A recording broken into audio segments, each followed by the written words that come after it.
Hey there. It's Beth again, and I saw this on the Four Queens channel, and I thought it looked like a lot of fun. And that's 7 witchy questions. The first one is biggest spell disaster. And I don't really have like a spell that's went horribly, horribly wrong. But I did at one point kind of let something into the apartment I was living in. And she kind of cackled a lot. She cackled. Friends would come over and say, "You have something that cackled." And they didn't know I had her. And she kind of got to the point where I had to kick her out. And that took, well, it did take her a long time to kick her out. She got the message. I forced her out and kept her out. But she sat outside my bedroom window for months, waiting to be let back in, which I did not do. No more invitation for her, but she cackled and cackled a lot. So that kind of was probably my biggest spell disaster. It wasn't really a spell, but inviting something. I'm a lot more particular now about saying, "Hi, come on in." Question 2, something you wish you were told when you were just starting out as a witch. It's work. That it will always be work. You will always be practicing. You will always be learning. Actually, I think they did tell me that. Never mind. I don't really know. But I think the work part, I don't think, right when I started, I was just using books and stuff like that. No one really says in the book, "Hi, you are going to be practicing this for the rest of your life, and you're never going to quite get it because it's always going to change." Not in a bad way. It's not a bad thing. It's just growth and how it works. Witchy pet peeves. I think my biggest pet peeve is when you see the backlash against Christianity, and I definitely have my own issues with Christianity and Mormonism also. But I try to be fair and remember that a religion, a faith, a spirituality as a whole is not one person. It's not 2 people. It's not 5 people. And what a lot of times the religion itself proclaims, and you see this with American Catholicism to a certain extent, it's not always what is being practiced on the level of the people. But I think prejudice against Christians, other pagans, man alive, some pagans, it's like, "Hello, I'm an eclectic solo," and someone will like just rip someone apart because they're an eclectic solo witch. Who cares? Or they say they're a fluffy, someone's a fluffy bunny. Screw it. Who cares if they're a fluffy bunny? If the fluffy bunny works for them, I don't care. They can have it because it works for them, and that's what's count. That's what counts as far as I'm concerned. Is it's not, you're in the deep, dark, serious witch. It's what you believe. It's your heart. Is it true? Is your heart good?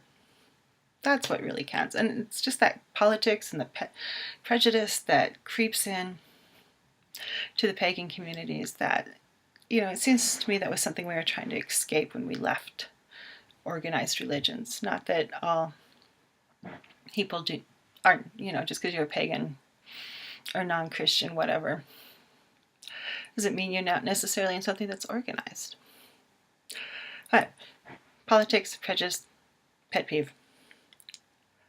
When did I know my spirituality was different? Probably looking back all my life. It really started to show though when I was in junior high. Junior high was the kind of the switch. And I started reading, I found Sybil Leek's, what is it? I don't even remember the name of it. I don't know where it is. A Sybil Leek book. This is back in the 80s, it was like Seth, Sybil Leek, and more Seth, and Seth, and Seth, pretty much. And so there wasn't, the bounty of books and Amazon, no internet. I had to go to the bookstore, buy a book. But I think it was junior high because I started reading Sybil Leek, and then I got interested in Colin Wilson's writing. He wrote a book called The Occult, which is the first book I read with him. It deals with kind of weird things that happen in people's lives. And also, he delves into a lot as the poet, kind of as mystic, and that really stuck with me. So probably junior high. I was also the only person in my confirmation class when we got access to our pastor who would be like talking and asking questions. So I was very interested in spirituality, religion, faith, and mythological systems even then. Best witchy book. Pick one book. Is that possible? I don't know. Witchy book. I don't know. I like many books. I read many books. Really, I don't know. I think, books, I think, like, especially with witchy books, you start out with, like, Llewellyn, and the next thing you know, you're reading, like, Celtic fairy faiths, because that's where the real good stuff is. I read a lot of history books. I read a lot of mythology, academic texts. Yeah, I don't know what my favorite witchy book is. As far as fun books go, probably Anne Bishop's Black Jewel series, as far as fiction goes, is one of my favorites, but I don't know. Pick one book, that's crazy. Favorite witchy movie? I don't like many of them. I like Harry Potter. I wouldn't call it my favorite, though. Wicker Man was entertaining, but dude, it was so not the willing sacrifice that they kept babbling on about. Yeah, kicking and screaming right into that Wicker Man. Craft. Oh, look, people go bad. People go crazy. Oh, I think they get it wrong a lot of times. Yeah, I don't know. I liked Harry Potter. But really, other than that, I don't know. A lot of ones that actually deal with darker craft subjects or hardcore, not necessarily darker, but actual, are kind of lame. Doubt. Did I ever doubt my path? I think everyone doubts. If you don't doubt, you're not human. Everyone's like, oh crap, what am I doing? At some point in their life about anything, whether it's your faith, your spirituality, your job, the dentist, just how it is.